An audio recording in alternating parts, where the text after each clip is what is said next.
ቪዛ ፍለጋ መጨነቅ ይበቃቸዋል። በ2026 የኢትዮጵያ ፓስፖርት ይዛችሁ ያለምንም ቪዛ መግባት የምትችሉባቸውን 10 አስደናቂ ሀገራት እነግራችኋለሁ። አብራችሁን ቆዩ።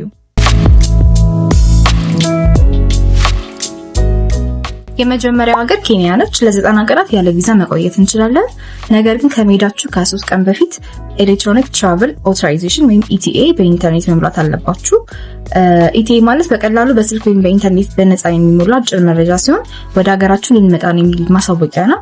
ተጨማሪ ማብራሪያ በሌላ ቪዲዮ እሰራለሁ። ኛዋ ሀገር ሩዋንዳ ናት። አፍሪካ ውስጥ ካሉ ንጹህና ዘመናዊ የሚባሉ ሀገራት አንዷ ስትሆን ለኛ ለኢትዮጵያውያን ለ30 ቀናት በነፃ መግባት እንችላለን። ብዙ ሰው ቪዛ ይጠይቃል ብሎ ያስባል፣ ግን ያው ቪዛ አይጠየቅም። ልክ ኪጋሊ ስትደርሱ ፓስፖርታችሁ ላይ ማህተም ይደረግላችኋል።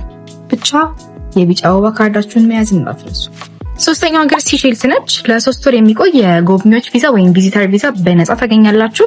ቪዛ ባያስፈልግም ግን ከመሄዳችሁ በፊት ዲጂታል ትራቨል ኦቶራይዜሽን ኦንላይን ላይ መሙላት አለባችሁ። የእስያና የደሴት ሀገራት መካከል ደግሞ በአራተኛ ደረጃ ያስቀመጥናት ሲንጋፖር ነች። በዓለም ላይ ካሉ እጅግ ዘመናዊ ከሚባሉ ሀገራት አንዷ ብትሆንም ለኛ ለኢትዮጵያውያን ደግሞ ለ30 ቀናት ያለ ቪዛ መግባት ፈቅዳልናለች ማለት ነው። ይህችም ሀገር ከ3 ቀን ቀደም ብለን ኤስጂ አራይቫል ካርድ የሚባል አለ። እሱም በኢንተርኔት መሙላት ግዴታ ነው። አምስተኛ ፊሊፒንስ ነች። ቢች ዳር ወይም ደግሞ ነጭ አሸዋማ የባህር ዳርቻዎች አካባቢ መዝናናት ለምትፈልጉ ሰዎች፣ መጎብኘት ለምትፈልጉ ሰዎች ይህ በጣም ትልቅ እድል ነው። የኢትዮጵያ ፓስፖርት ካላችሁ ለ30 ቀናት ያለ ቪዛ መቆየት ትችላላችሁ።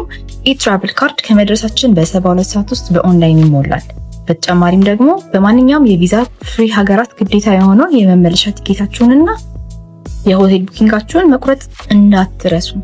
6ኛ ላይ ያስቀመጥናት ደግሞ ብዙዎቻችን ሃኒሞናችን እናሳልፍባታለን ብለን ድሪም የምናረጋትን ደሴት ማልዲቭስ እና ለ1 ወር የሚሆን የቪዛ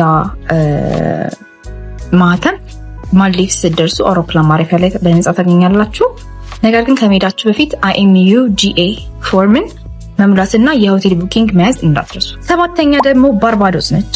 እዚች ውብ የካሪቢያን ሀገር የኢትዮጵያ ፓስፖርት ይዛችሁ ያለምንም ቪዛ ለ90 ቀናት ወይም ደግሞ ለ3 ወራት መቆየት ትችላላችሁ። 8ኛ ላይ ያስቀመጥነው ቤኒን ነው። ቤኒን ለአፍሪካን ወንድሞች ያላትን አጋርነት ለማሳየት ቪዛ ሙሉ በሙሉ ካነሱ ሀገራት ቀዳሚ ሀገራት አንዷ ናት።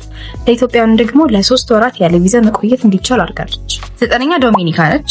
የኢትዮጵያ ፓስፖርት ያለው ሰው ሁሉ ወደዚች አስደናቂ ደሴት ያለምንም ቪዛ መግባትና ለ6 ወራት ያህል መቆየት ይችላል። ይህችን ሀገር ትንሽ ለየት የሚያደርጋት ያው ከሌሎች የቪዛ ፍሪ ሀገራት ረዘም ያለ ጊዜ ትሰጣለች። 10ኛ የመጨረሻው ሀገር ሞሪሺየስ ነች። እዚች ውብ ሀገር ለመግባት ቅድመ ቪዛ አያስፈልጋችሁም። እዛው አውሮፕላን ማረፊያ ስትደርሱ 60 ቀናት የሚቆይ ቪዛ በነፃ ይሰጣችኋል። ልክ እንደ ሲሼልስ ሁሉ ሞሪሺየስም የሆቴል ቡኪንግ እና የመመለሻ ቲኬት በጥፍ ይጠይቃሉ። እነዚህን 10 ውብ ሀገራት የኢትዮጵያ ፓስፖርት ብቻ ይዛችሁ መጎብኘት ትችላላችሁ። ከነዚህ ውስጥ ቀድማችሁ መጎብኘት የምትፈልጉትን ኮሜንት ላይ አስቀምጡልኝ። እኔ መልእክት ያነስ ነበርኩ። በተጨማሪ ጉዞ መረጃዎች ሰብስክራይብ ማድረግ እንዳትረሱ። ቻው።